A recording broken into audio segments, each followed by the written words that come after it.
all you engaging people who love engaging literature. I'm so glad you've tuned in to talk today about Brit Bennett's amazing The Vanishing Half.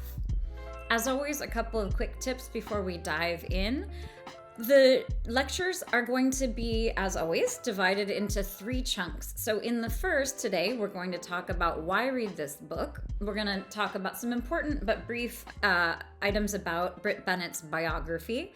And then we'll dive into the book itself. We'll be talking about the title in particular, which I think is it's a stellar title. And then we'll take a look at the very beginning of the novel. In the second part, we'll talk about the structure of the novel, which is really a feat. She's done just an amazing job structuring this thing. It's a really vast, kind of sweeping novel that has lots and lots of characters and spans a lot of time. And she does it in a way that is grounded and deft and really kind of a masterclass in terms of structuring. We'll be looking at narrative voice, and we'll be looking at this idea that Brit Bennett herself has talked about liking to write about the aftermath of an event more than she likes to write about the event itself.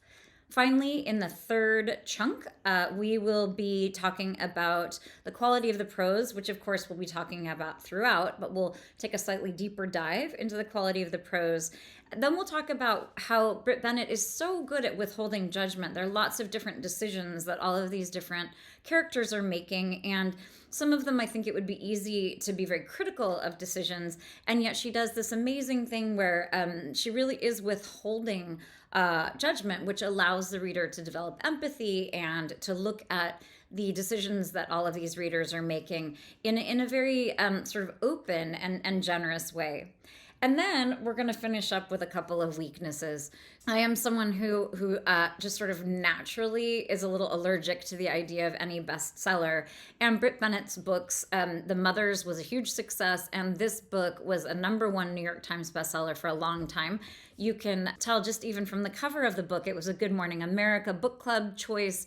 And more importantly, in my opinion, it was named one of the New York Times best books of 2020. I believe that's the year it came out. It's a really astonishing feat, but we are going to be taking a look in the third chunk of this lecture at a few of the things that I think maybe are not exactly her forte. Okay, the first question, as always, is why are we reading this book? Of course, it becomes very well recommended. Not only that, but Brit Bennett has signed a deal with HBO. It is in development, I believe, with Kerry Washington, and it's very cinematic. It's a book I think that will adapt itself very well. It's also an important voice. So we talk a lot in these lectures about the idea of voice, of authorial voice, and most of the time, I mean that in terms of prose, in terms of the voice that any individual is adopting to tell a story and to do it through the medium of words. But it's also important on a political sense and just in a sense of being sort of a human in the world. It's important also to hear many, many voices. And this is, in fact, the voice of a Black young woman living in the world today in the United States, having grown up in Los Angeles. And she has a lot to say about her experience. And I think, the more voices that we can hear and the more worlds we can feel immersed in, obviously the more empathetic and the more tolerant and the more curious and more informed we will be. But it's also important to recognize that this book is tackling a lot of really important questions. So you have questions of loyalty, questions of sisterhood, questions of maternity, questions of geography. We have Louisiana, we have Los Angeles, we have a brief stint up in Minneapolis. And we have big questions of sexual identity. We have questions of success. We have questions of neighborhoods. We have questions of redlining, systemic racism. So one of the very, very large themes of the book is this idea of passing, is of light-skinned Black people as being able to sort of pass for white, which is, there's a very long tradition. And we have looked in the past at Nella Larson's book called Passing, which we looked at in the past when we were reading Zora Neale Hurston's Their Eyes Were Watching God. So there is a long tradition of tackling this notion of at what point, do light-skinned Black people want to pass for white, and what does that mean for them? And so obviously race is a gigantic issue in the book, but I really think it's important to not just see this as a book about race. Obviously that's a large part of it, and yet there is so much more that is happening here. Happily, during some of my sleuthing, those of you who've listened to the lectures before know that I'm a bit of a literary groupie. I'm also a little bit of a literary detective. And I did some, there's not actually a lot of information about Brit Bennett online. And I'll talk about her biography in just one second. But there is, she has an excellent review of Between the World and Me by Ta-Nehisi Coates when that book came out. And she, I believe in 2020, probably not, probably earlier. I will come back to you with that information. But what she said at one point during her review of his excellent book, which was sort of a letter to his son about the experience of living in a Black body in America, she writes, "Books by Black authors are always asked to be more representative than they ought to be." This was in a 2015 New Yorker review of Ta-Nehisi Coates. So obviously I was totally wrong on the dates there. Ta-Nehisi Coates wrote Between the World and Me before 2015. Looks like it probably came out then. But the important thing here is this notion that when when Brit Bennett is talking about the weight and the responsibility that a book by a Black writer takes on, it is important to recognize that, as a white woman, I am reading this in part in order to understand the experience of a Black woman. But I do think it's also very important to try as much as we can to not view this as, sort of emblematic of the experience of many Black women, and to really respect the novel for what it is, which is a novel that is tackling lots and lots of different very important philosophical and sort of human-centered issues. Okay, so Brit Bennett was born in either 1989 or 1990. Again, there's not a lot of biographical information about her. Wikipedia offered up 1989/1990, which makes her either 32/33. She was born in Southern California. She went to Stanford for English and then got her MFA at Michigan. She also studied at Oxford University. I do know that Stanford has an exchange program with Oxford. I imagine that's where she studied at Oxford, but I'm not really sure. And one of the things that I do want to touch on very briefly is this idea, Brit Bennett, when she was at Michigan getting her MFA, she wrote an essay on Jezebel that got a lot of attention that was called "I Don't Know What to Do with Good White People." And essentially, well, there's a lot in that essay. I highly recommend it. But one of the things that stuck out with me is this idea that as a young Black woman with a voice, as someone who is, well, also just as a Black woman in the world, that when she interacts with white people, there is this sense of white people wanting to sort of have her assuage their guilt or explain herself to them or make them feel better about the divisions in the world. And I think that that's an important piece of this puzzle as we are looking at her experience and what she is promoting as the experience of these fictional characters who are in part based on her family and her mother's experience in Louisiana. It's very important to realize that this is one woman speaking her part, and that we all need to come at this novel, yes, absolutely, certainly, as just a text to enjoy and to become absorbed in, and to learn and to try to be empathetic, but also to not put so much weight on it as a singular voice. Okay, so now we're going to go ahead and dive in. So in terms of the cover, we've talked about this a number of different times in discussing different books. So the author often has no control whatsoever over the cover art. For those of you who are not on the YouTube channel, I'm holding this book up. I like the cover. I like these sort of blocky colors. I like the cover art. I also really enjoy, all of this kind of splashy, we've got these circles, these prizes that she, and these book club things. This is a book that was hugely successful, and I'm happy that it was, and happy that she gets this well-deserved attention. Also, readers, you should know that authors tend to not have as much control over the title as you might like. I think some authors are very, very good at this. I can tell you from myself, in my brief writing past, I was not good at titles. And I'm just going to go out on a limb here. We're not discussing the weaknesses of this novel until part 3. But the chapter titles, I think, were maybe not the strongest part of this book. And so part of me wonders if perhaps titles are not Brit Bennett's really, really strong suit. She herself said in, I don't know if it was an interview or an article that I read, that The Vanishing Half was a title that was suggested by her, I don't know if it was her agent or her editorial team, probably a combination of all of those people. And I think it's an excellent title.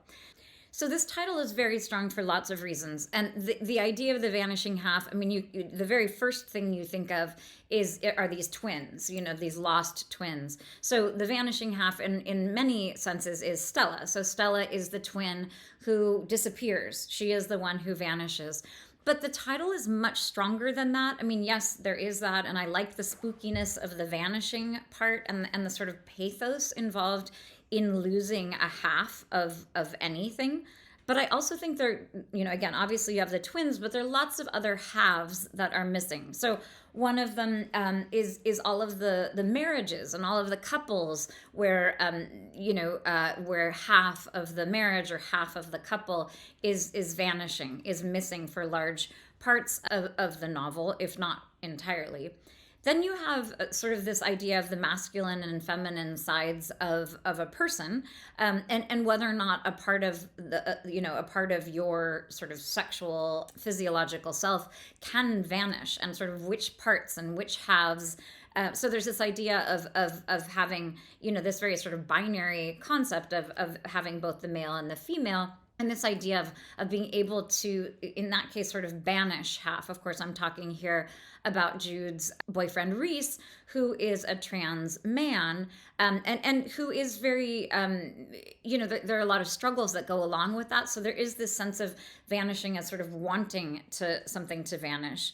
Then you have these sort of halves of lives that vanish. So, for example, Stella and her daughter Kennedy both Stella has aspirations to go to college, and that idea of going to college vanishes, literally overnight when her mother comes home and says, "No, Stella, you're not going to finish high school, and you're certainly not going to college because you need to help me clean houses." We have a somewhat similar experience. Kennedy does not want to go to college, but then does end up later seeking out more of her education. So you have this sense of purpose or of education or of future as vanishing, sort of something that someone was looking forward to vanished. Of course, you also have halves of lives. For example, with Leon, who is their father, the father of the twins, who he is killed early on. In fact, he's lynched twice. This idea of losing half his life. I mean, he was young when he died, so I think it was probably more than half of his life that vanished. But you do have this sense of half of something at least vanishing, all of a sudden. You also have East Coast versus West Coast. We have North versus South. So there are lots and lots of halves that we see throughout the entire novel that are vanishing.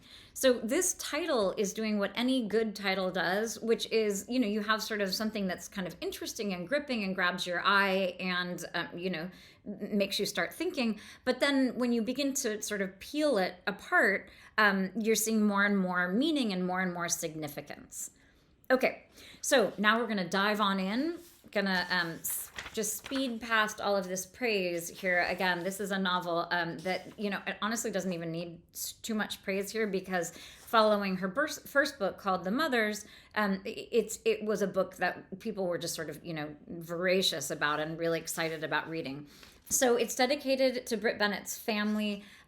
Again, the sleuth in me, the literary detective in me, was a little disappointed that the acknowledgments or the dedication didn't sort of yield a little bit more about this woman, Brit Bennett. But I also really appreciate, any need for privacy that Brit Bennett might feel. Okay. And then we come to this second sort of title page. It's the beginning of part 1. We have part 1, The Lost Twins, 1968. So I'm not going to dive too deeply into this because we're going to talk about it in part 2 when we talk about structure. But just this title page here is actually speaking to a very complicated, very complex structure. So we know that we're going to have different parts that are going to come at us. We know that they're going to have titles. It's not just part one and then we turn the page. It's part one, the lost twins. And then we have this age in parentheses, not the age, but the year stipulated in parentheses. I think that was interesting because the book is certainly not, this whole part one is not tied to 1968. It begins there, but there's a lot of moving back and forth in time that I think is handled very deftly throughout the novel. And I like The Lost Twins. That I think is one of the stronger of the titles of the parts. So now we are going to go ahead and dive in to the very first chapter. This is on page 3, right at the very beginning of the book. The morning one of the lost twins returned to Mallard, Lou Laban ran to the diner to break the news. And even now, many years later, everyone remembers the shock of sweaty Lou pushing through the glass doors, chest heaving, neckline darkened with his own effort. I love this as an opening line. So there is a lot happening. Those of you who've listened to lots of lectures will already know this, and you'll feel like I'm saying it constantly. But I do think it's a good sort of tenet when you approach any novel, which is especially one where the complexity of the structure and the sweep and the sort of epic nature of it is such that you really want to make sure you have your bearings. If you pay close attention to the first line, the first paragraph, it can really tell you a lot about what to expect and where to sort of place your focus as you dive into the work. So this idea of mourning, first of all, you have a nice double entendre, this idea of mourning something, mourning. But you also kind of the flip side of that is that it is a morning when this is beginning, which is a time of everybody feels fresh, everybody feels new, everybody's hopefully, sort of ready to face the day. So the fact that this book is beginning with a morning is setting us off on this nice sort of optimistic tone. We have the morning one of the lost twins returned to Mallard. So this is there are a couple of different things happening here. It's definitely not in media res. We're not starting in the middle of a thought or a sentence, but there is a certain assumption made by this narrator that you as the reader are somewhat kind of in the know. When you have the lost twins return to Mallard, there's a sense that you have heard of these lost twins. They are the lost twins. It's not a pair of lost twins, or it's not, the lost twins who had left, blah, blah, blah. There's not a specificity to it because this narrator is trusting that you have already heard of the fact that these twins have been lost. Also, Mallard and Lou Laban, we have these very specific place names, a place name, and then we also have a specific name, a first name and a last name that give us a sense of, again, of being kind of on the inside. It's as if we already know where Mallard is and we know who Lou Laban is. Laban, there's a lot of French in this book, which I love, as a francophone and a francophile and a former student of French literature. A lot of French because they are in Louisiana, but in this case is Lou the Good. So you have this character of Lou, and in fact he is very beneficent. He supplies the diner as a place for the community to gather and to learn information like this. But also, of course, it is a place where Desiree is employed and really sort of finds a home and a community for herself. So we have Lou the Good is coming, and he's coming to the diner to break the news. And this idea of even now, many years later, is giving us this nice sense of this epic scope in terms of time. So we know that this is a story from 1968, and we also know that because there's this reference to many years later, there is this sense of the fact that we are hearing about this from a point in the distant future, and we should prepare ourselves for this kind of long sweeping epic. This is not 1 year. We're not just going to be looking at 1968. It's very much in the future. Also, this idea of everyone, right from the beginning, not only does the reader feel like she is sort of she's in the know, she's part of the community, but this sense of everyone, there is this nice sense of community. There's a sense that everyone there feels like they belong. So, and not only that, but everyone remembers the shock of him coming in. So I like the idea of everybody witnessing these things together and then everyone also remembering them. I also love the detail of the sweat darkened shirt with his own effort. There's something really great about the specificity of detail throughout, but there is a sense of immediacy and that idea. It's not just that he was, out of breath, which would have been cliche, or that he was panting, or that he was in a hurry. There's a lot of nice showing that's happening here. The writer in me and the person who almost finished an MFA at Bennington is going to tell you that one of the best pieces of advice I got was that when you are writing something, you want to provide details to your reader that reader could not imagine if she were not already there. So if you know that someone's coming into a diner in order to break big news, there are lots of things that you could imagine about this person and about this diner. But I think one thing you maybe would not have imagined is this sweat-darkened neckline. It's an excellent detail for lots of reasons. It tells us that it's hot there. It tells us that he really is invested in what's happening. It tells us that these people who are remembering, and this narrator in particular, have a real eye for detail and have a good memory and have a very specific memory, so we can trust them with these memories. But those of you who fancy yourselves writers or are just interested in why good prose feels good, that is one of the reasons. If the writer can offer up a detail that you never could have imagined, then that writer is really doing her job. Okay, so then we have this next sentence. The barely awake customers clamored around him, 10 or so, although more would lie and say that they'd been there too, if only to pretend that this once they'd witnessed something truly exciting. This is such deft, masterful work. So one of the things that's happening here is, this is an event. This is a big event for the people. So we have this idea of these twins and of this story as being really exciting and something that we are being treated to. But you also have, again, this sense of this community that isn't perhaps shying away from any sort of white lies, but that is really invested in being part of the community and being in the know. It's also this idea that this is a sleepy town, that Mallard is a place where, nothing exciting is happening. These people are not witnessing a lot of exciting things happening. And this, in fact, is one exciting thing that is taking place. Another thing that we aren't going to have time to discuss during the 90 minutes of discussion is the sort of echoes that I see throughout of Toni Morrison's Beloved. So one of them is this idea of the barely awake customers. One of the Beloved, the character in Beloved, is called the already crawling baby. And already crawling baby is sort of this tag, that sounds like such a sort of dismissal of what is such an artful piece of detail on the part of Toni Morrison. But this already crawling baby, who is in fact Beloved and ends up being, the ghost in that novel, which we really need to take a look at here. That idea of this already crawling baby, to my ear, this idea of the barely awake customers, there is an echo of that here, and you could say that is me reading into this something that Brit Bennett never intended, and you could tell me that Brit Bennett never read Toni Morrison, and I would probably not believe you.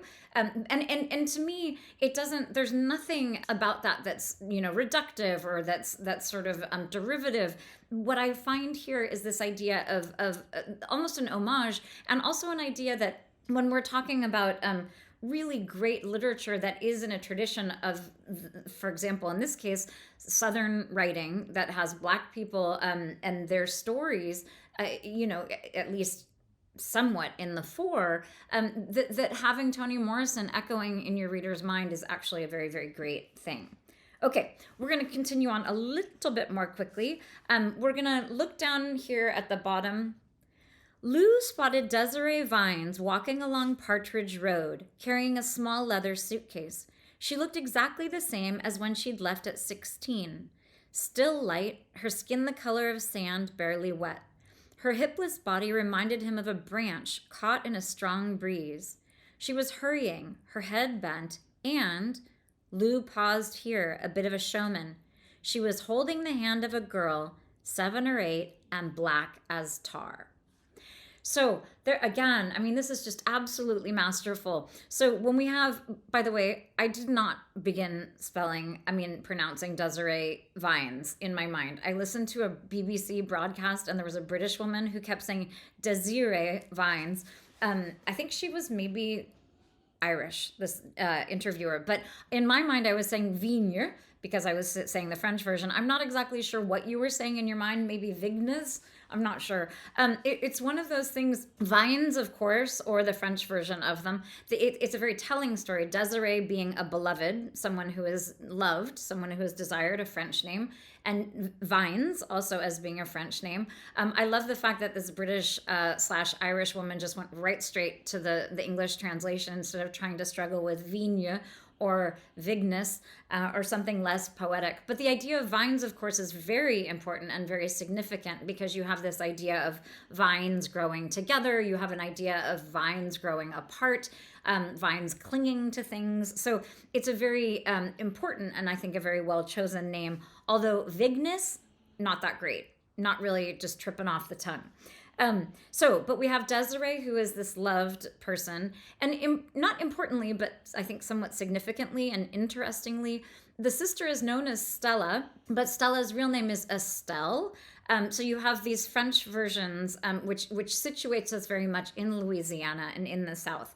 You have these French versions of names for these girls, French names for them, and Stella I liked because Estelle or Stella, both, from the Latin, have to do with stars, like stellar. So you have this idea of Stella as being, a star, as being someone that you can sort of see, from a very, very great distance, and you can imagine during the daytime, and it's a presence that is ethereal and impossible to reach. So I loved the idea of Stella. It's also just a great name. I like Desiree as well. But you have this idea that not only is it a compelling name and a convincing one, but in fact is very significant. So we have Desiree Vines, and she's walking down Partridge Road. I think partridge, it's obviously the bird, but there is this idea here of halves. We have this idea of part and the idea of a ridge. So parts, of course, you have these two parts, the vanishing halves, the vanishing parts, and also the idea of a ridge, which generally is going to be separating two things. So she's carrying a small leather suitcase. We know that she's returning, but she's not returning with lots and lots of fanfare. And to throw in another reference for you, this homecoming did remind me of Zora Neale Hurston's homecoming in Their Eyes Were Watching God, when the main character is coming into town and she has her long braid, and it's kind of this very important homecoming. She's wearing her overalls, and she is making a return to a town very much like this one. So again, these echoes of these huge Black women writers, I think is very much to the credit of Brit Bennett here. So she's coming in with her leather suitcase, and then we have these two metaphors in a row. They might be, let's see, I'm looking to see if they're metaphors or similes. The only difference, of course, being that a simile uses like or as to form a comparison, whereas a metaphor does not bother with like or as and just simply says something is something else. So we have this idea of her skin. Her skin, the color of sand, barely wet. So I like it. It's very telling. It's very evocative. It's very interesting. And there's also this idea of her hipless body reminding him of a branch caught in a strong breeze. So I could quibble and say that we're mixing metaphors here. First we have the sand, and then we have this branch in a breeze. But I actually think they work, partly because the color of the sand it's not very far from the color of a branch that you might be able to envision. So in terms of color, which is one of the things that we're trying to get at here, you can imagine them as being somewhat similar. In my mind, it's kind of like a eucalyptus branch or some sort of a pale sort of sandy colored branch. And again, I am very choosy, very, very picky about my metaphors and my similes, because lots of times I think it's hard to pull them off. The very best ones will show us an important element in a new light or in a more vivid light.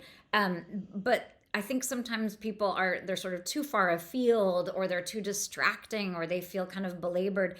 These, I think, maybe because they're both from nature, and because they both are dealing with the physical presence of this woman, I think they actually work very well, which is high praise from me because I am picky, and certainly having two metaphors back to back like this is something that normally would not sit super well with me. Then, of course, we come to the end of the page. I love the fact that these last words are also the last of the paragraph, which that's just like a coincidence of typesetting. I do not think that the publishers meant to have this paragraph end here necessarily, but I love the fact that it does. We have this large block of text, and then down here at the bottom, we have, after Lou, the showman, after Lou's pause, the hand of a girl, 7 or 8, and black as tar. So another point when we are talking about being a careful reader or of getting more out of what you're reading is not only to pay attention to the beginnings of things, but to understand that the last word of a sentence or the last sentence of a book, but certainly the last word of a sentence, it is extra significant because it is the word, even if you're moving on to a next sentence, it has a momentary sort of, it has a second or more to kind of germinate or marinate or whatever mixed metaphor you want to choose. But you have this sense of the word as carrying a little bit of extra weight because all of the energy of the sentence is leading toward this thing. And then also you have like a little beat where you get to kind of absorb it. Of course, in this case, black as tar is it's another simile, but it's also one that is very, very familiar. So there's a lot that comes up when we have this evocation of tar. So one of them is obviously, well, maybe this is not obvious to you, but the tar baby in the Brer Rabbit stories, I think it's the second of the Brer Rabbit stories. The tar baby is this baby that is made to catch the Brer Rabbit, and it is made of turpentine and tar, and it's meant to look like a small black baby. And all of the Brer Rabbit books are stories are really something that we can look at now and understand that they're really racist. And so this idea of black as tar is evoking this whole attitude toward black people that for the longest time was the way that America thought of black people as being entertaining. And in this case, it was about sort of tricking Brer Rabbit. It was about pulling one over on someone. It also just is this sort of mass, it's the black body in this very kind of, denigrated, kind of upsetting form. And of course, you have the idea of the tar baby as entrapping Brer Rabbit. So it's used as bait, it's used as a prop, and ultimately sort of mischievous. And then for me also, there is this idea of tarring and feathering that comes up with tar. And just the idea of tar, it doesn't smell great. It's this sense of something as being very, very sticky. It is something that can help build things like a tarmac. You have like macadam and tar together that makes asphalt basically.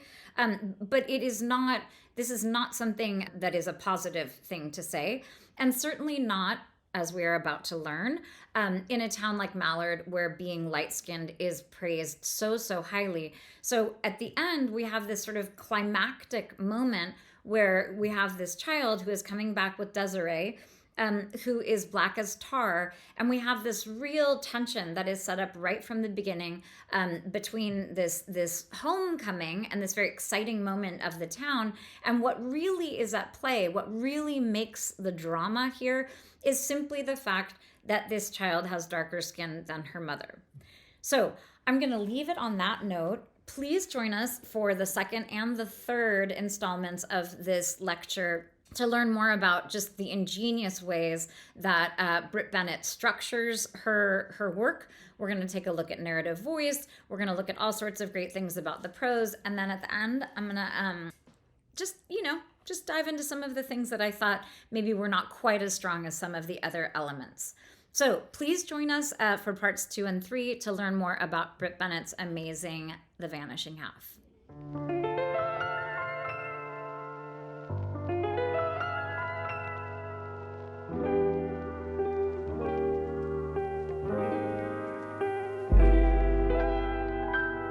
Listeners, readers, all you engaging people who love engaging literature. Welcome to part 2 of our discussion of Brit Bennett's amazing The Vanishing Half. If you missed part 1 and want to listen to part 1, go ahead and check that out, look for that. But this is part 2. We are going to continue our discussion. We're going to talk about the structure of the novel, the narrative voice, and this notion of Brit Bennett liking to write about the aftermath of things more than she likes to write about the event itself. Okay, so the first thing we're going to do is dive into structure. And the way we're going to do that is by looking at, again, this title page. Those of you who are on the YouTube channel can see it right here. It's simply the very first page of the text. It says Part 1, The Lost Twins, 1968. So I mentioned this in the first part, which is that right from the start, right from this page, we have this very clear sense that this is a complicated text. So we know it's going to be many different parts. Turns out that it is 5 different parts. And that's significant because sort of classical drama, and by classical I don't really mean Greek drama, although it does harken all the way back to that, but certainly Shakespearean drama is set up in 5 acts. So we have 5 parts to this, which again, it's sort of a nod to some of these literary traditions within which I think Brit Bennett is doing a very good job of operating, both of sort of using them to her advantage, but also in updating them in very important ways. So you've got these 5 parts, and here I'm going to list the titles of them. This is one of the things Brit Bennett herself said that The Vanishing Half was an idea that her editorial team came up with, and or her agent, probably all together. But the titles, The Lost Twins, I think is fine. But then we move on to Maps in 1978, Heartlines, 1968, The Stage Door, 1982, and Pacific Cove, 1985/86. So a couple of different quibbles that I have with those. Pacific Cove is the name of the soap opera, of course, that Kennedy stars in. And I feel like it gives a little bit too much weight to that. The Stage Door, I love the idea of a door and the idea of things, of the different performances that are happening in this novel, because there are lots of performances. We have Kennedy as performing. To a certain extent, we have Reese, who's having to perform different sort of gender stereotypes in different ways in order to be accepted as a male. And then we have, of course, Kennedy's performances. We have Stella's performances. We have lots and lots of different performances that are occurring.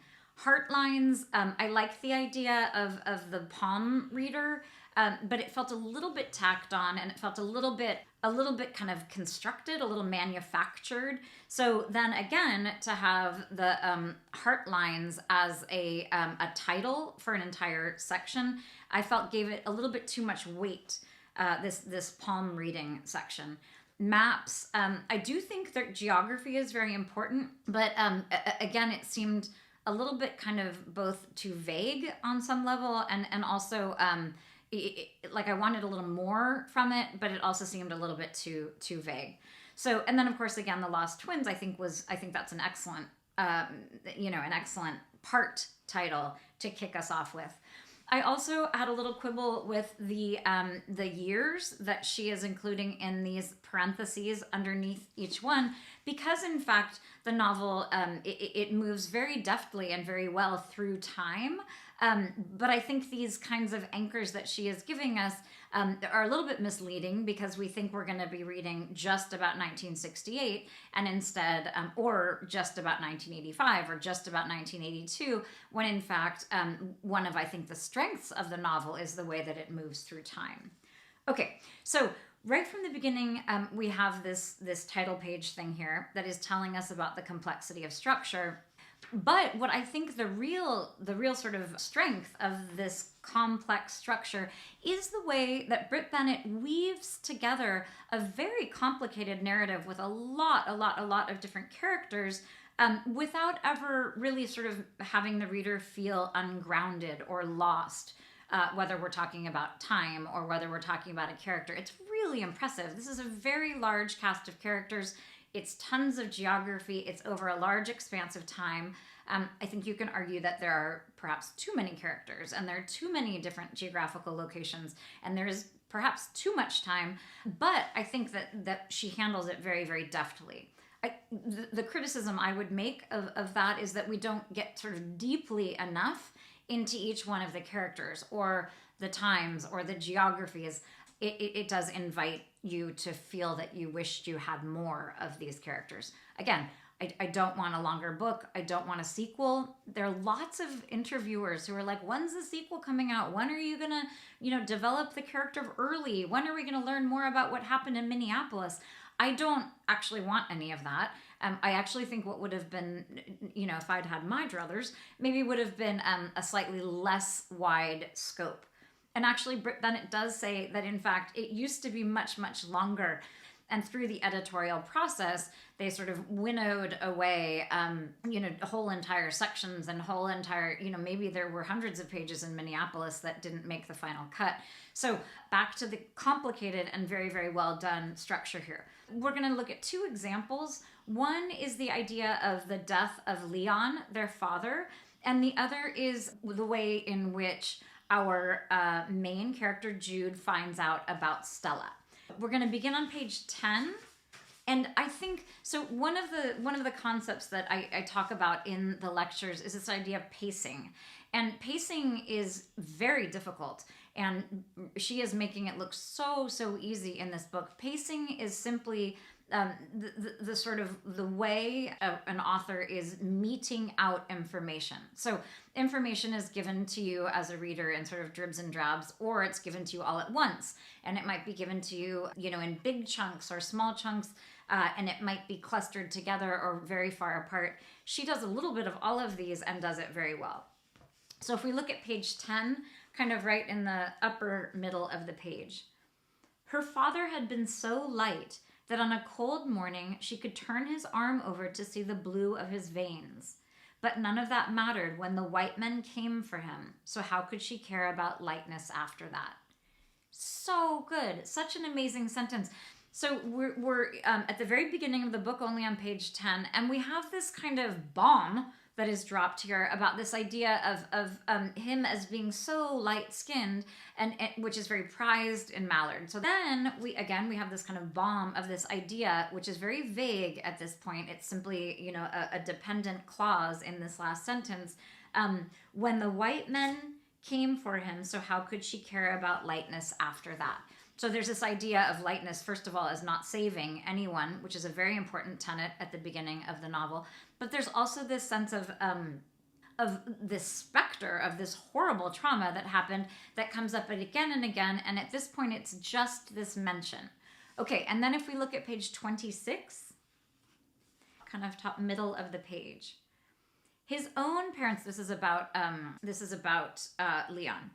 His own parents had set their sights more reasonably. They'd run a speakeasy on the edge of Mallard called the Surly Goat. The more pious in Mallard would later trace the tragedies to that sinful business. 4 Vines brothers, none of whom lived past 30. Leon, the runt of the litter, the first to die. I love this so much. So you have this idea of his parents, you have this idea of ambition, you have this idea of even this slight ambition as then leading to tragedy. And this idea of these 4 brothers, what we're focusing on most in the book is the fate of these 2 twins. And so if you then have this idea of 4 siblings, so you have like a doubling of twins on some level. If we're looking closely at sort of the experience and the tragedy and the difficulties faced by the twins, you can imagine that being multiplied by the 4 of them. And in fact, all 4 will die. And there's something so poignant and so well done about Leon as being the runt of the litter, which is evoking lots of sympathy in anyone. Runts are always so cute. It's always the Wilbur from Charlotte's Web. It's always the sort of prized being because of vulnerability and because of cuteness, frankly. So you have this, well, not always. That's probably a very sentimental view of runts, but that's how I feel about them.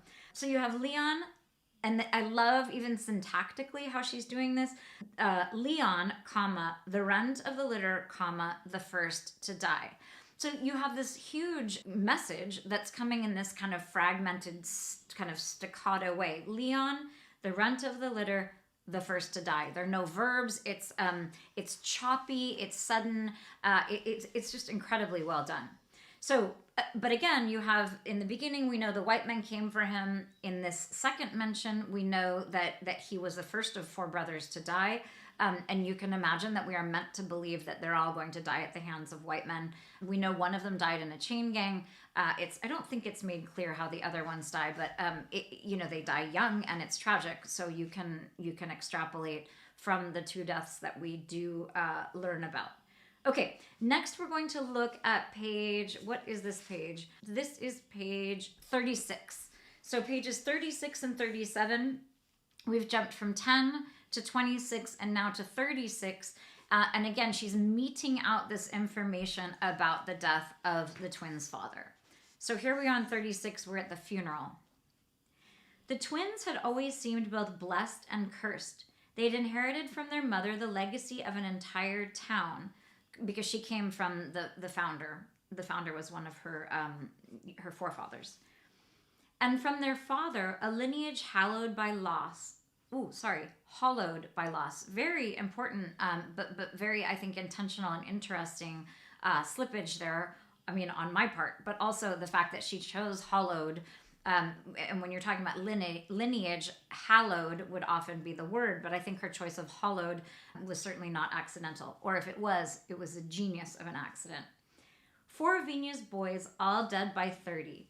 The eldest collapsed in a chain gang from heat stroke. The second gasped in a Belgian trench. The third stabbed in a bar fight. And the youngest, Leon Vignes, lynched twice.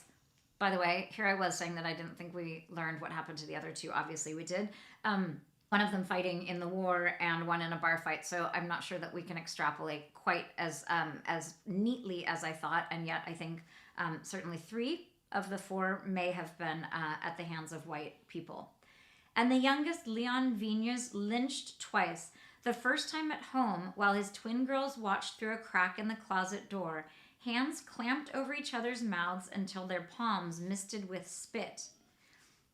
Awful. I mean, just awful. And then, of course, again, you have this sense of like, wait, we still haven't heard the whole story, because we understand that he was killed. He was murdered twice, which is astonishing. And we see this first, it's this horrible trauma that happens with these girls because they witness this taking away of their father, which is how it's first described, and now it's much more graphically described.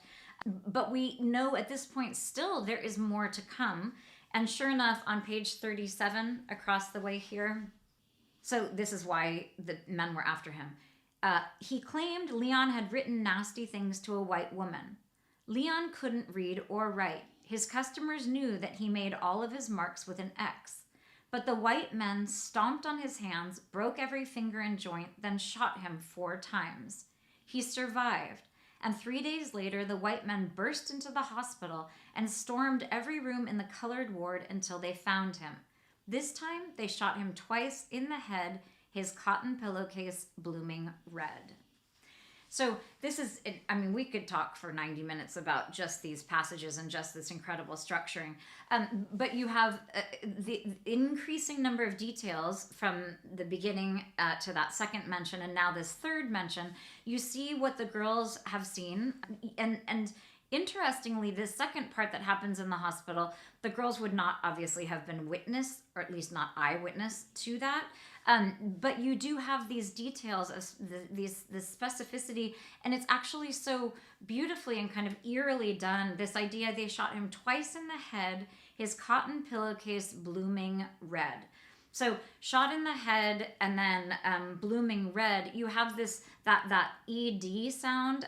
You have that repeated in a way that is, I think, echoing the shots. You also have the cotton, which I think, you have to think a little bit about cotton and cotton picking and the importance of slave labor really in building our entire country. And then this idea of blooming, we began the entire novel with a mourning. There was this sense of possibility and growth, and even with the return, of one of the twins, this idea of the beginning of things. And in this case, the blooming that is happening is death. There's a nice disjuncture there between this idea of something blooming, which is a positive thing, and the idea of losing his life. And then actually the funeral is not, I misspoke, the funeral is not until page 66. So we have the funeral that happens another 30 pages from now. So again, there's this very artful, very careful meeting out of information that is, I'm pulling out the example of the father's death, and yet you could do this with any number of different things that are happening.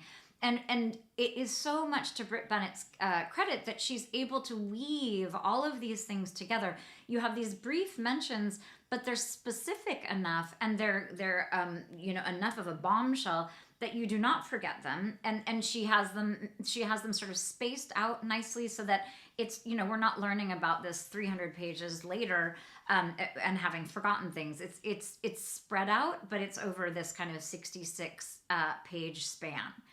And what's significant too, of course, is that the photograph that is taken at the funeral is one of the things later that becomes a touchstone and a point of proof that we see that is offered up to Kennedy to prove that her mother is in fact Black. So there is this sense of this funeral photograph as ending. The funeral ends the sort of life of this father and the story of this Leon Vines. But that photograph, the memento of that day, is what in fact brings us to the next generation. So it's just incredibly well done in terms of structure. It's been great to talk about structure because it's also, of course, allowing us to look at prose. And we're going to continue with this idea of prose as we talk about one more structural item, which is the question of how Stella and Jude become reconnected. So if we look at page 158, this is when Jude is doing her catering at the cocktail party. She's catering and she is having an interaction with Kennedy, who is a guest at the party. A white man in a tweed jacket asked for wine, and Jude uncorked the bottle of Merlot, hoping the girl might leave. But as she began to pour, she heard exclamations filtering in from the foyer. The girl turned to her glumly. "Fun's over," she said, and drained her martini in a gulp. I love going back. I mean, I love rereading in general, but I love going back and looking at something like this. This is only page 159. We're not even quite halfway through the book. But this is Kennedy reacting to Stella in a way that we will understand much better later. But it's fun to go back and look at her saying this, "Fun's over," she said, and drained her martini in a gulp. We know later that Kennedy is a bit of a wild child, and we know how she feels about her mother. So it's fun to have that information and then go back and take a look at this. Then she set her empty glass on the bar and started toward the entrance, where a woman had just walked in. Mr. Hardison was helping her out of her fur coat, and when she turned, passing a hand through her dark hair, the bottle of wine shattered on the floor. So this is so strong. I mean, not only do we have this excellent moment, which is we're going to come back to time and again, this idea of having dropped the wine at this fancy party, but you also have this idea. So if we had the blooming red of the blood, we had that liquid that was spilling with the father's death. Here we have this red wine that is going to ruin the carpet. You have this nice kind of echo.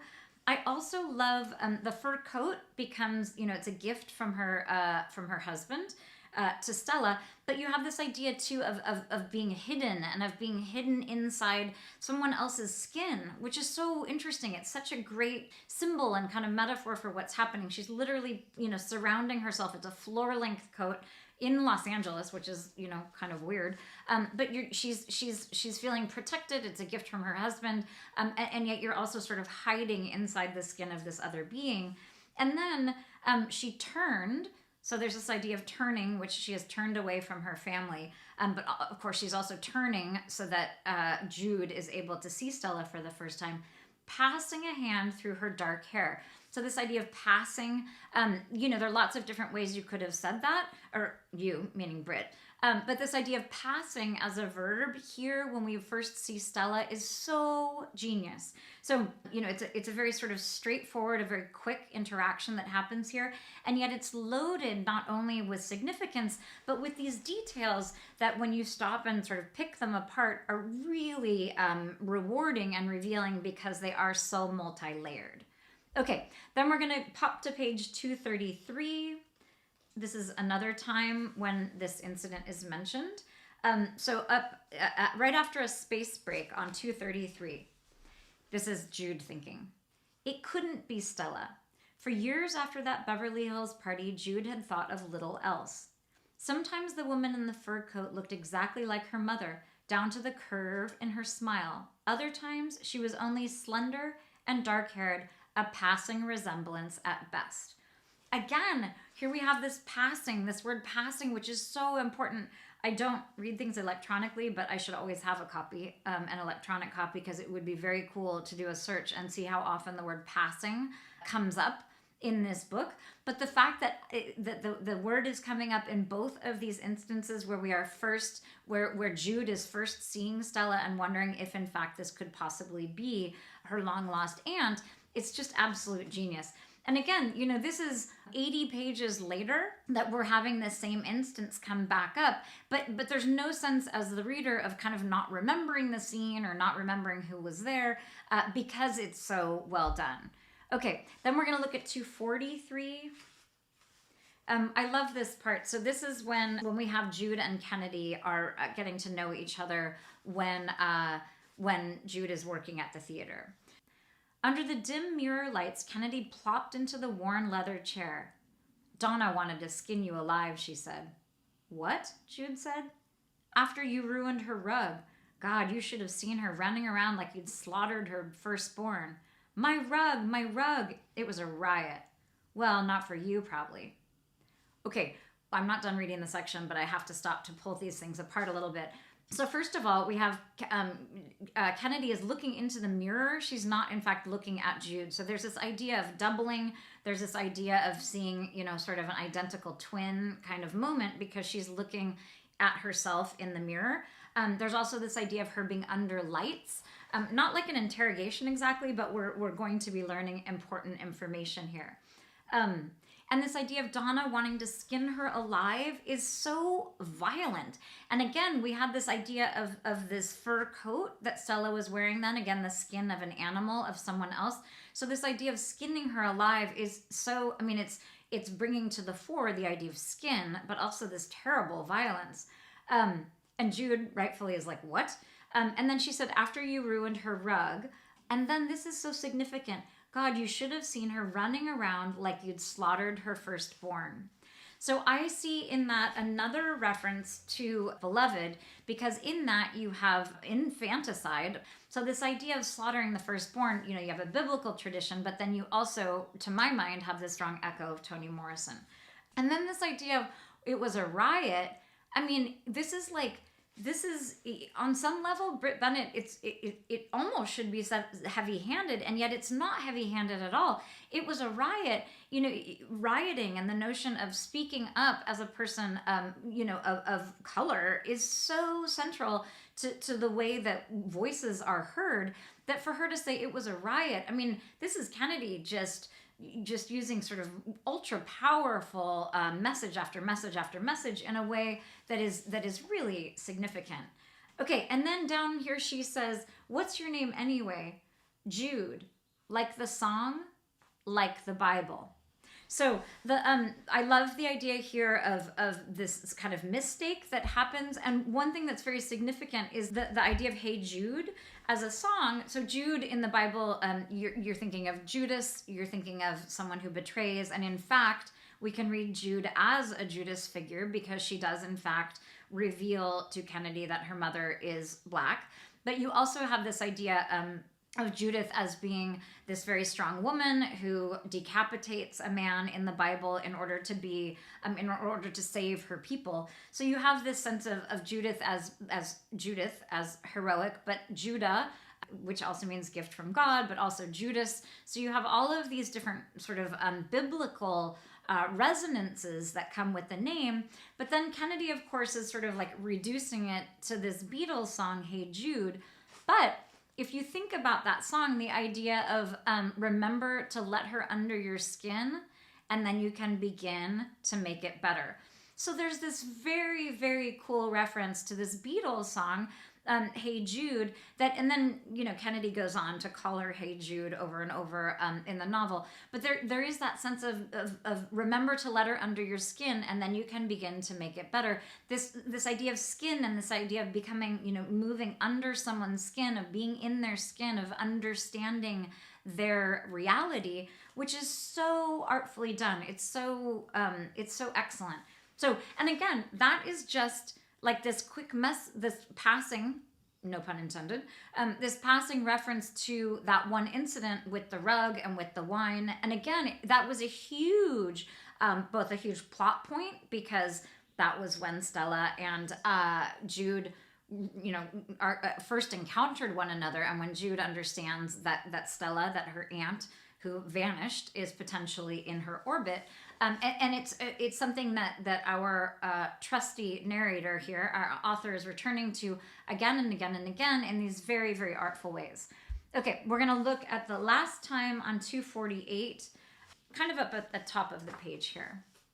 And this is Stella thinking, which is interesting because you'll note one of the strengths, we aren't going to have enough time to take a close look at this, is the narrative voice. So this is a very good example of free and direct style, which is a third person narrative voice that slips very easily into the diction and the interiority and the sort of feelings and thoughts of all of the different characters. It's a really, really useful and in this case, I think a very well-chosen narrative voice, because it does allow us to stay grounded, and it allows us to move from all of these different characters inside the characters in a way that helps us keep straight, who we are with and what this person is all about. Interestingly, there not only is this really excellent third person narrator that is this great free and direct style, but you also have this kind of Greek chorus idea. At the very beginning of the book, there's this idea of everyone having heard this news all at the same time at the diner. There's very much this sense of a Greek chorus, this idea of the whole town, this small town that kind of knows everyone else's business and is reporting on this business and is passing around the information. It is very much that kind of Greek chorus that kicks us off, which is excellent. Okay, but here on 248, we have Stella. She says, "There'd been a disturbance earlier, a black girl spilling some wine on the rug, which had, for a few minutes, stolen the attention of everyone at the party." So great. I mean, it's very much like everyone's attention having been stolen at the diner by the arrival of when Desiree arrived. Everyone's at the party, everyone's attention was stolen by what happens with Jude when she sees the return of her aunt. Okay. Sudden attention of everyone at the party. Stella had just arrived, so she'd only seen the aftermath.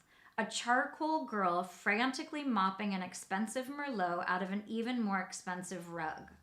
It's so well done. So this charcoal girl, there's this very dismissive thing that, you see her as someone who's very colorist. You see her, she's passing for white, and yet you see her as being largely because she is. You see her as really dismissive and disparaging of people who are darker skinned black people.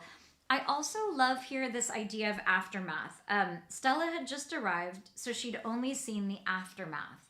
So Brit Bennett has talked quite a bit about how she likes to write about the aftermath of things. She prefers that over the writing of a crisis itself. And I love that concept. The idea there is an adage in writing circles, which is like, show up late and leave early. We don't want a lot of preamble, and we don't want a lot of analysis of something. We really want the pith. We really want the sort of juicy part of what's happening. But I love this idea of the aftermath of something as when the exciting stuff is actually happening, or when the truly revealing part of the narrative is going to happen.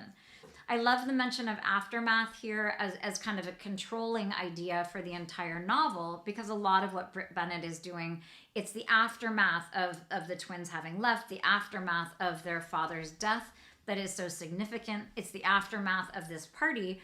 And when Stella mentions it, it's only the aftermath. She's referring to this very specific aftermath in the scope of the party, when of course the reader understands that the aftermath of that moment is in fact going to affect her entire life, because the aftermath will be her niece informing her daughter that they are cousins and in fact that Kennedy is Black. So it's just an absolutely masterful, sort of weaving together of all of these different, sorry, that was a dog over here, one of the 4 dogs giving a little shake. I think if you listen carefully, you might be able to hear 2 of the 4 snoring away. That's not some bored participant sitting in front of me. That is in fact the snoring of the dogs. But you have this incredible structuring of this novel that I think adds an enormous amount to the way that you can have such a broad scope in terms of geography, in terms of time, and in terms of character. And as the reader, it's very, it feels very grounded and it feels very satisfying. And I just think it's incredibly well done. So tune in to part 3 of this lecture, where we are going to dig into a little bit more of why the prose is so excellent, and the incredible way that Brit Bennett allows us and herself to withhold any kind of judgment, even when characters are making sort of ethically dubious decisions. And then a couple of the points where I think that Brit Bennett's amazing novel, just a couple of things where I think maybe are slightly less accomplished than some of the other bits. So join us for part 3, and thank you very much for listening.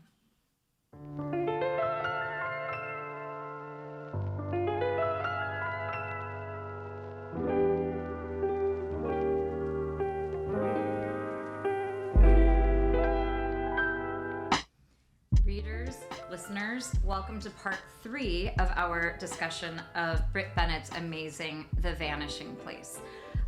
If you hear a slight rhythmic pounding in the back, that might be my husband on the treadmill directly below us. If you hear the occasional snore, that's probably a dog. A lot of commotion here on this morning of recording part 3, but the show must go on. So today we're going to dive in a little more and talk about the amazing job that Brit Bennett does here with point of view. The first point of view we're going to take a look at is on page 190.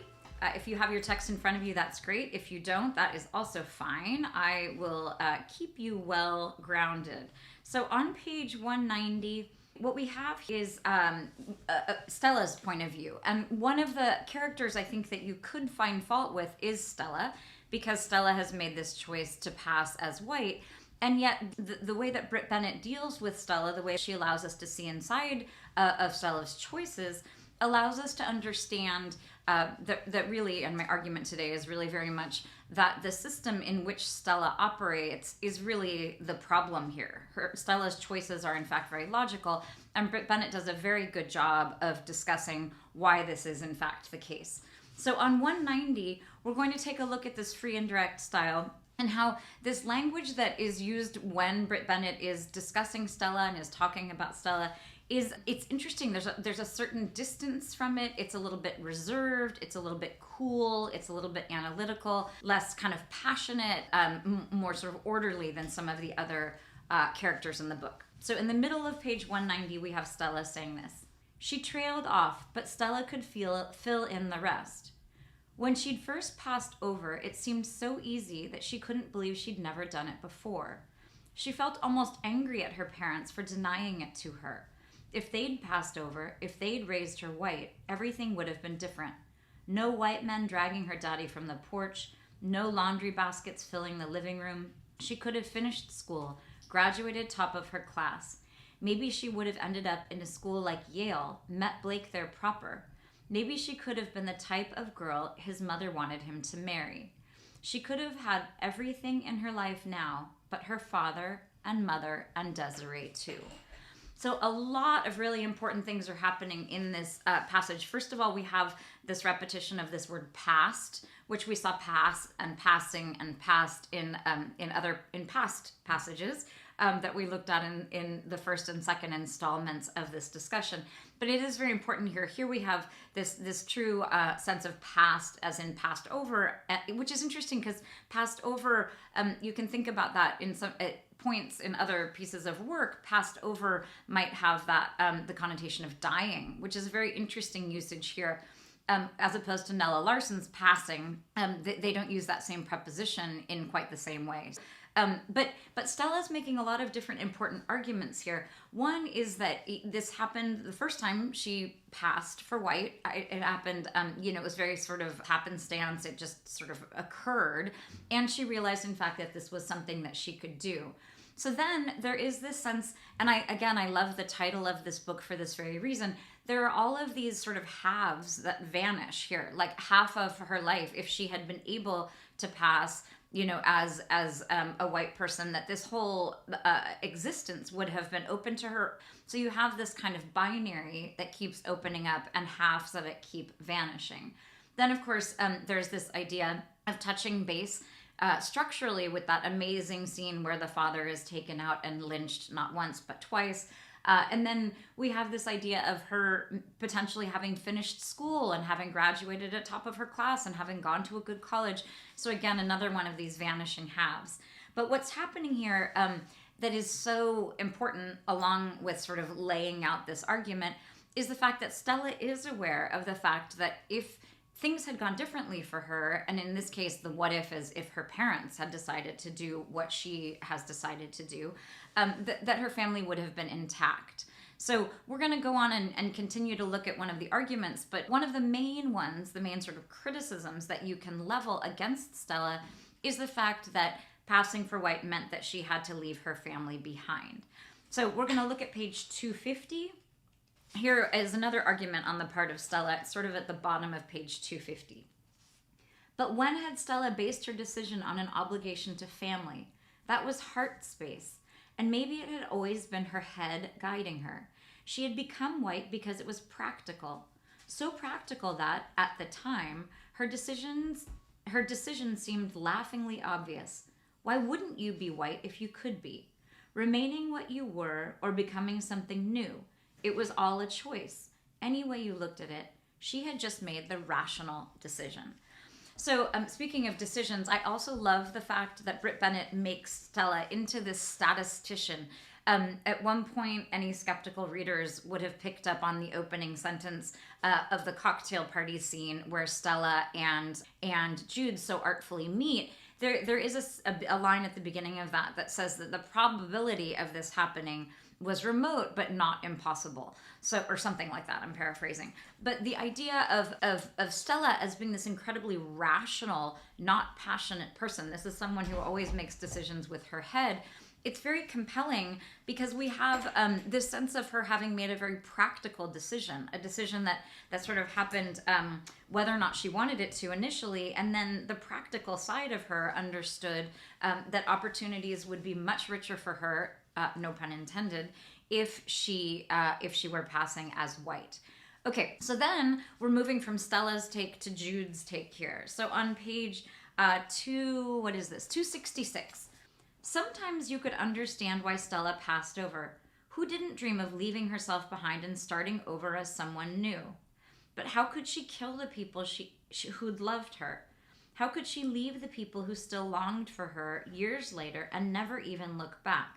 That was the part that Jude could never understand. So there's a lot of work here. Part of it is reiterating this argument that is sort of pro-passing, while also keeping in mind, the major problem with that plan, which is that you would be separated from your family. Again, we have this idea of the road not taken. We have this idea of a vanishing half, which I love the consistency of that metaphor throughout the entire book and all of its different valences and all of its different iterations. But in this case, it is very important for us to have Jude, who is a very dark-skinned young woman who is grappling with this betrayal on the part of her aunt, to have some compassion and to have some understanding. It's very compelling. I think I'm not a lawyer, but I would imagine that this is a very compelling way to make a case, which is that you have one of the people who could be most incensed state something that is in fact very compassionate and understanding. So not only do we have Jude's take on this, do we have this kind of sympathetic, compassionate sort of not musing, but consideration of Stella's decisions, but we also see Kennedy looking at this. And Kennedy is actually a very good embodiment of this idea of starting new, of sort of not liking the direction you're going in, and in fact changing that direction. So very much like her mother, she's constantly reinventing herself, which again, I think it's an amazing achievement on Bennett's part to take a look at the ways that different people are inventing themselves here, and not just this idea of passing as white on the part of Stella.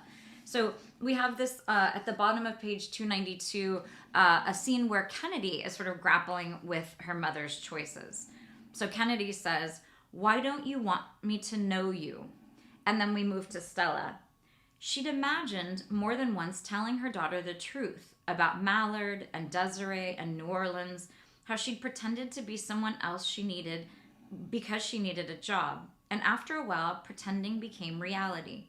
She could tell the truth, she thought, but there was no single truth anymore. She'd lived a lie, split between two women, each real, each a lie. So this is something that Brit Bennett has brought up in a couple of different interviews, which is this idea of sort of at some point when Stella has built this entire life and spent more of her life as a white woman than as a black woman, at what point does that become reality for her? And I think this is one of the very most important aspects of the novel, which is that skin color and any sort of judgment based on skin color is entirely arbitrary. So you have this woman who can exist in both of these worlds, and we see her choosing the world that is much more full of opportunity and ease and freedoms in this country that we live in. But it is important to remember that this is an entirely arbitrary choice. And it's a very important thing to realize that on some level, and Bennett does a very good job of showing this, not just in the novel, but also when she's speaking about the novel, she does a very good job of pointing out that these lives are equally real. This is not Stella's life is not an entire sham. In some ways you can argue that in fact it's a lot of performance, but in fact this life that she has built as a white woman, in other ways you could argue is more real than her existence as a black woman. So we're going to look at page 332 and 333 as kind of our last look at this issue of how Brit Bennett is so good at helping us see Stella's decisions in a compassionate light. This is, we're down at the bottom of page 332. This is an interaction between Jude and Kennedy, and it's an interesting argument that is made. So Jude says something about how Kennedy would fit in perfectly at Mallard because she's a light-skinned Negro, and that would work well for her.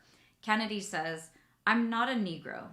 Jude laughed again, this time uneasily. "Well, your mother is," she said. So that makes you one too." "It doesn't make me anything," she said. "My father's white, and you don't get to show up and tell me what I am." It wasn't a race thing. She just hated the idea of anyone telling her who she had to be. So we have Kennedy's voice here. I like the idea here that we really do hear Kennedy's voice. It wasn't a race thing. This is a very different tone and a very different kind of verbiage, a different syntax than her mother was using. But you also are like, it wasn't a race thing. Of course it's a race thing. The argument that Kennedy makes is interesting, but ultimately sort of spurious. Listen, it wasn't a race thing. She just hated the idea of anyone telling her who she had to be. She was like her mother in that way. If she'd been born black, she would have been perfectly happy about it, but she wasn't. And who was Jude to tell her that she was somebody that she was not? Nothing had changed, really. She'd learned one thing about her mother, but what did it amount to when you looked at the totality of her life? A single detail had been moved and replaced. Swapping out one brick wouldn't change a house into a fire station. She was still herself. Nothing had changed. Nothing had changed at all. So at the end there, we do hear her protesting a bit much. This idea of her saying it's not a race thing, nothing has changed. it's an interesting argument because, in fact, for Kennedy, nothing has changed. Nothing is revealed that substantively makes a difference in her life. But of course, the reason why that is the case with Kennedy is because Kennedy is existing in a white world. So if we think back to American history, which is definitely not my forte, but there was this one drop rule that essentially said that if a person had any black blood, that person was black. And it's throughout the course of just absolutely horrific history of slavery in this country and its aftermath and its legacy. Everyone understands that to be black in this country means fewer opportunities. It means discrimination in all sorts of systemic ways, all sorts of microaggressions, all sorts of economic inopportunities, whatever the opposite of opportunities are, discrimination and lack of opportunity. So I think it's an important argument to be made. And you can say, in fact, that this doesn't change anything for Kennedy. But for me, what that really actually throws into relief is the fact that it's a very small change for someone who's already operating in the white world.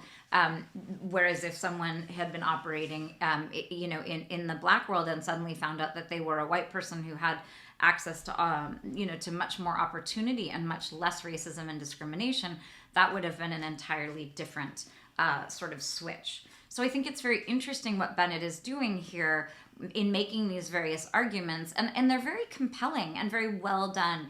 It doesn't feel polemical. It doesn't feel didactic. It feels, in fact, very organic that Kennedy would be thinking these thoughts, or that Jude would forgive her aunt except for the fact that she's left behind her family, and that Stella would feel pragmatic about her choices. So I think this is really one of the strengths of the book. As promised, I wanted to give a quick sense of a couple of the things in the book that stuck out for me as maybe not quite as strong as some of the other elements of the book. And I think in large part, when I went back and looked at these things in isolation, I do think part of the problem was that most of the book is so outstanding that these things stood out a bit for me. Mostly, I was pulling out bits of prose, which we are going to look at, that to me felt a little hackneyed or a little sentimental. I think sometimes Bennett falls into that trap that even excellent writers fall into, where they restate something that doesn't need to be restated. It's almost as if they need to trust the reader a bit more, or trust themselves that they have made their point, instead of kind of restating for the reader. So we'll look at a couple of these examples. On page 75, this is fairly early in the book. Oh, no pun intended, because we're about to start talking about the character named Early. It's a little bit early in the book, and we actually have just gotten to know Early, and we're just kind of settling in with him in some ways. And we have this sentence in the middle upper part of page 75, where the narrator, who is in the interiority of Early, again, this is an example of that free indirect discourse, where the narrator is a third-person narrator, but is able to sort of enter into the mind of the character. So in Early's sort of consciousness, the narrator says, "The world worked differently than he'd ever imagined. People you loved could leave, and there was nothing you could do about it." One of my problems with this is that it felt a little bit too soon. It felt like we hadn't quite earned it. We didn't quite know Early well enough to have him make a pronouncement like that. And on some level, it felt a bit too packed. It felt a bit like an overstatement. My sense was that Early was figuring these things out, and if this was a truism that he actually had already come to gather and believe in, that's fine.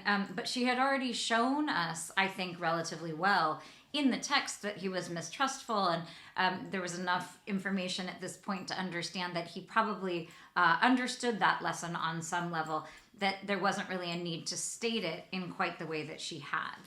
On page 119, we're going to look at a different example.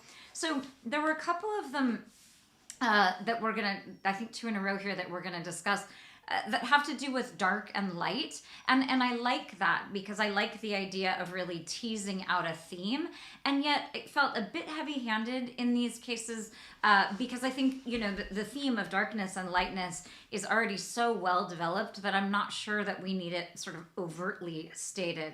So on 119 here, my other problem with this is that it was jarring for me because I wasn't quite picturing what Bennett was picturing, and you'll see what I mean in just a moment. Whenever the reader is reading along and she all of a sudden realizes that there's a disconnect between what the vision that the author has and what the reader has in her head, it's jarring and it takes you out of the process of reading, out of the flow.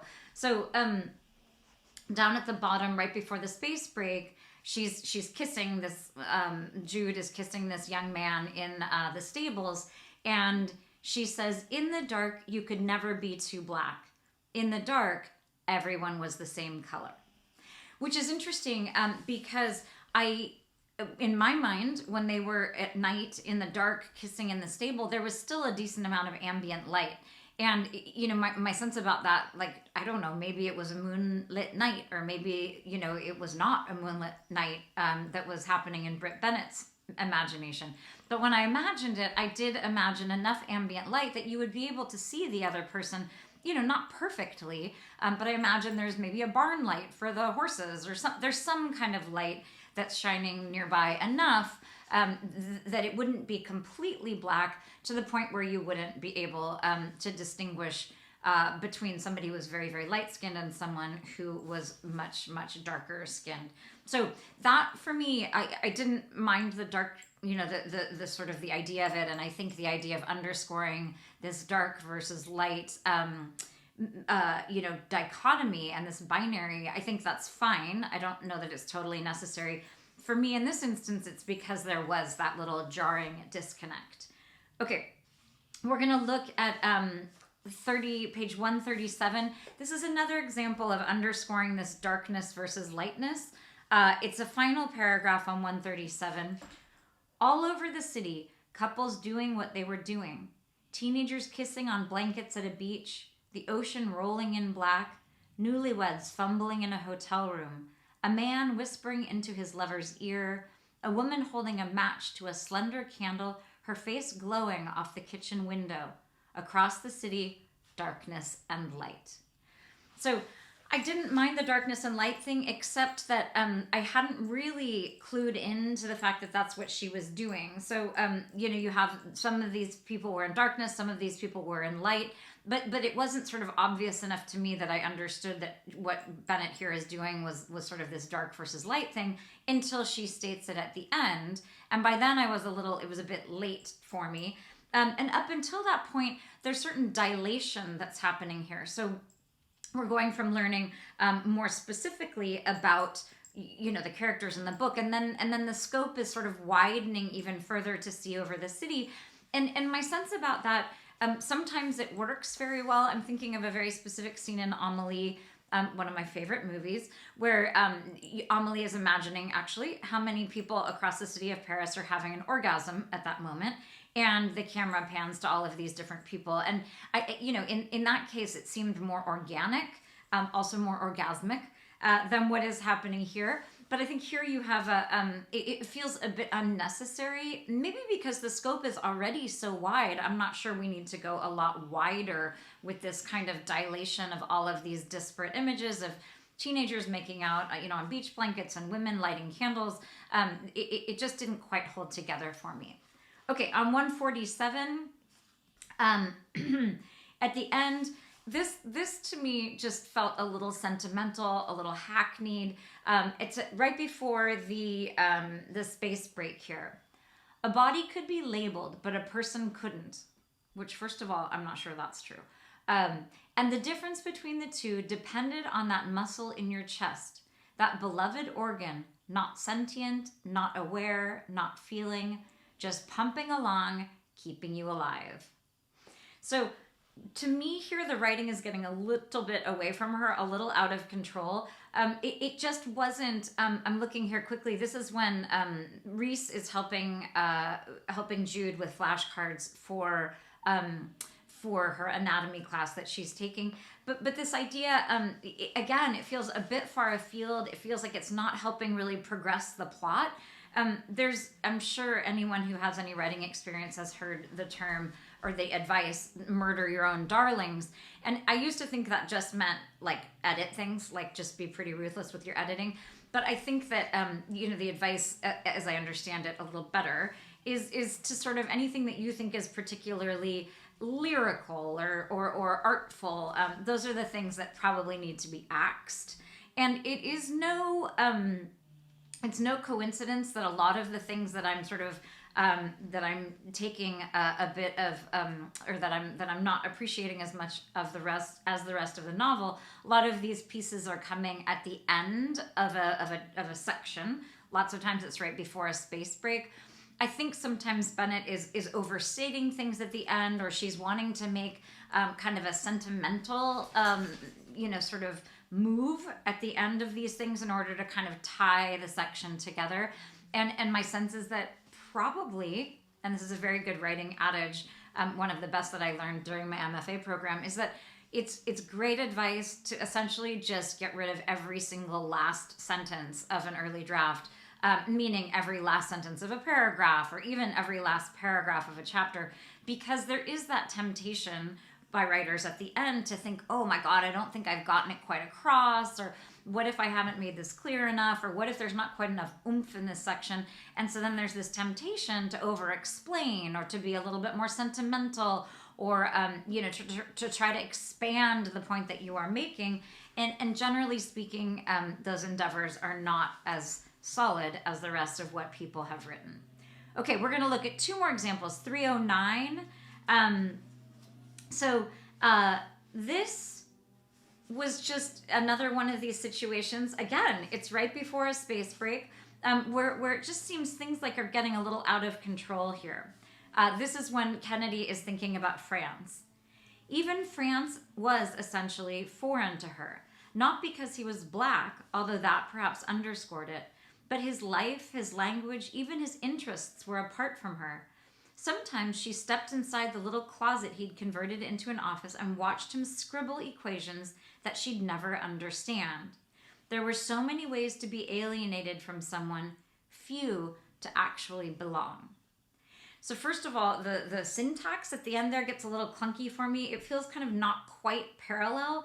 There were many ways to be alienated from someone, few to actually belong. I think this idea of being alienated from someone and belonging to someone, because those prepositions are not parallel, I think I was like, oh gosh, like it was a little bit painful for me because there wasn't a parallel preposition happening there. But I also think, this is a perfect example. If she were to get rid of that last sentence, there were many ways to be alienated from someone, few to actually belong. It would have been so cool if she got rid of that and instead ended on, sometimes she stepped inside the little office he'd converted into an office and watched him scribble equations that she'd never understand. So much better. Brit Bennett, if anyone who knows Brit Bennett's out there and she needs an editor, just kidding. I'm sure her editor is great. But I do think that there is this temptation on her part to kind of overwrite. It would have been much cooler if we had ended on the idea of not understanding the equations, because that really would have stood in, I think, much better for the point that she's making, instead of kind of, hammering home this concept. Okay, and then the last example, well, the penultimate one that we're going to look at here is on 336. This is, again, Kennedy. And she has the photograph of her mother and Desiree at the funeral. This is fairly late in the novel, and we know Kennedy well. We've gotten a good sense at this point she already knows the truth. She's reinvented herself several different times. And on 336, we have in the middle of, it's not right before the space break, but it is in that paragraph right before a space break. She says, "The blonde boys smiled at her quizzically, handing it back," it being the photograph. "It meant nothing to anybody but her, which was part of the reason she could never get rid of it. It was the only part of her life that was real." So she goes on from there, but I'm like, is it the only part of her life that's real? On some level, you can argue that it's really not real. And in fact, she herself argues that earlier in the novel with Jude. So sometimes I think there is a really important emphasis that needs to be placed on things that are actually true, especially when you're making an abstract statement like this. The reader's like, wait, is that really the only thing in her life that is real? So I think there's again, that's that kind of overwriting or that mellow drama that is sneaking in here at the edges. So there is a sense of that being again a little bit of overwriting on the part of Brit Bennett. And then at the end of today's section, this last third part of 3, we are going to talk about the close of the novel. And I must admit that the final paragraph is a paragraph that I do not love entirely. So we have this beautiful ending of the book. The grandmother has died, the matriarchy, and it's this beautiful thing where Jude has returned once again. You have this nice bookend. Jude has returned, but instead of ending with the community or with Jude, we have this shift toward Jude and Reese, which to me felt a bit tangential. I did like Reese as a character. I liked their relationship. I liked a lot about what was happening between the two of them, and I liked the optimism in their relationship and everything that the relationship stands for. But I think this ending with this paragraph, again, I might have taken that piece of advice, that excellent piece of writing advice, which is to get rid of the entire last paragraph of any draft. I'm sure this was a very late draft, so that would have been painful. But we're going to take a look at this very last paragraph now, and then again in just a second when we discuss the close of the novel. He unzipped her funeral dress, folding it neatly on a rock, and they waded into the cold water, squealing, water inching up their thighs. This river, like all rivers, remembered its course. They floated under the leafy canopy of trees, begging to forget. So there are a couple of different things that are happening here. I like the idea of him helping out of the dress, and I actually like the idea of folding the dress just because that says so much about Reese and the care that he has taken of her, and the care, in fact, that Jude has taken of him throughout the novel. I love that part of it. The idea of wading into the water, it was interesting. The idea of squealing, the fact that both of them were squealing, that was interesting to me, because I do think of squealing as something that a female person would be more likely to do than a male, which is kind of a weird thing for me to say. But because of that sort of resonance for me, I was like, why is squealing? This idea of they seem to me like it seems like a certain underscoring of a certain sort of more female part of Reese, which is, I think, an interesting thing to be underscoring. And I might be alone in that, but it does, squealing it's a big verb in this. It's really, one of the only verbs besides wading that we're getting with them. So there's a lot of emphasis on it. And if you stop and think about it, I think it's just an interesting choice. And then this idea of the river is fine, but again, it's a fairly heavy-handed symbol, in my opinion. So you have this big symbol and you have this big verb, and we're ending with these two people who I think are I would like to have seen the novel end with, maybe a bit more with the community as a whole and not so much with the relationship between these two. So it's kind of crazy to do this, like, sort of, this criticism of something that's at the very end of a novel that I think is so strong. So we're going to take a look now at the ending as a whole, because I do think there is a lot that recommends it. It's really, it's beautiful in lots of ways. In some ways, it felt to me like we were a little far afield, but I do really appreciate the way that Brit Bennett has taken this really vast canvas, this gigantic scope, and she has been able to sort of not tie it all up in a neat bow, but she has been able to really bring a lot of these threads together. So, of course, at the end of the novel, the grandmother dies. We have the matriarchy. Adele has passed on, and we have everybody gathering together, and in sort of a very sweet and kind of beautiful, literary moment, we have Reese coming back to the hometown, and we have Jude, who is now in medical school, returning to Mallard, in lots of ways as sort of a hero, as someone who has surpassed expectations, certainly. Okay, so at the sort of middle of page 388, I'm just going to go ahead and read the close of the novel. At the cemetery, she watched Reese lift her grandmother, Early lined up across from him, 4 other pallbearers behind. Across the open earth, the priest blessed the body, his hand tracing the sign of the cross through the air, and like that, her grandmother was lowered into the earth. She rubbed her mother's back, hoping that she wouldn't turn around. She couldn't look at her face, not right now. During the service, she'd held her hand, imagining another woman sitting in that pew, Stella worrying her fingers along a strand of rosary beads, joining her sister in silent grief. At the repast, the town gathered inside Adele Vignes' house, hoping to catch a glimpse of Mallard's lost daughter. She was in medical school now, they'd heard from her mother. Half the room expected her to walk in wearing a white coat. The other half was skeptical, figuring that Desiree Vines was exaggerating. How could that dark girl have done all of those things Desiree said? I love the fact that we have everyone gathering again. It's very much a bookend. We're coming very much full circle. In the beginning, you have the arrival of Desiree and her dark daughter. We have the announcement of that to everyone who is listening at the diner. And here we have everyone gathered again, at another meal and another place of here in a home, but they're all gathering together to eat. And you have again the return of this dark girl to Mallard. But they did not find her amongst the dead. She had slipped out the back door with her boyfriend, holding his hand as they ran through the woods toward the river. The sun was beginning to set, and under the tangerine sky, Reese tugged his undershirt over his head. The sun warmed his chest, still paler than the rest of him. In time, his scars would fade, his skin darkening. She would look at him and forget that there had ever been a time he'd hidden from her.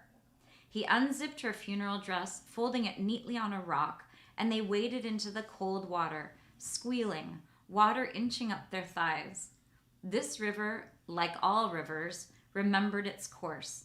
They floated under the leafy canopy of trees, begging to forget.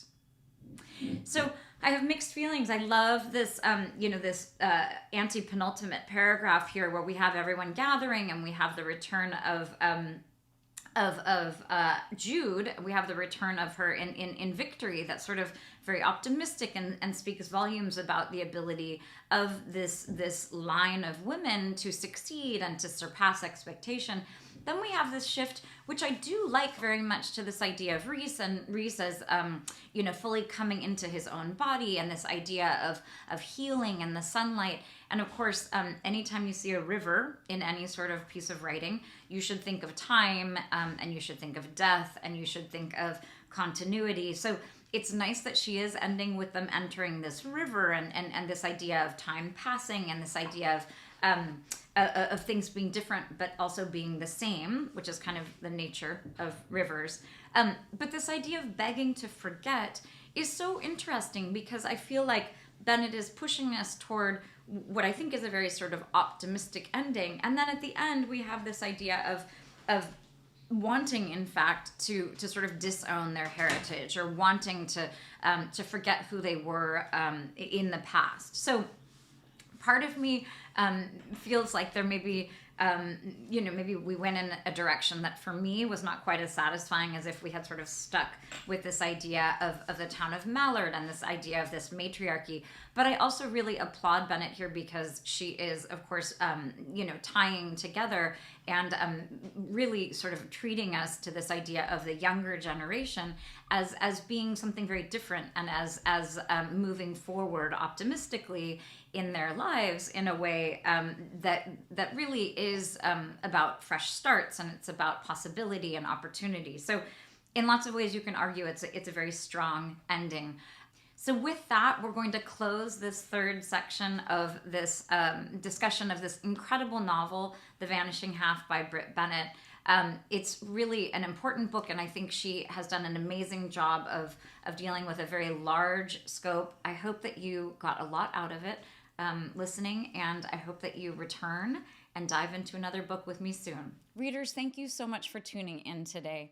The lectures really are the lifeblood of the Fox page, but you should really go to thefoxpage.com. There are 5-minute recommendations where I will predict in about 5 minutes whether you should or should not tackle Ulysses, or maybe why you shouldn't be so snobby about the recent Leanne Moriarty beach read. There are also talks, no rereading required, on old favorites like Are You There, God, It's Me, Margaret, or Frog and Toad, which is quite frankly a literary masterpiece. There's also this very cool thing where you answer a couple of questions and this cool wheel spins around and spits out a recommendation that I think might be exactly what you need, and it might be something that stretches you a little bit. Come and check out thefoxpage.com. Thanks for listening, and mostly, happy reading.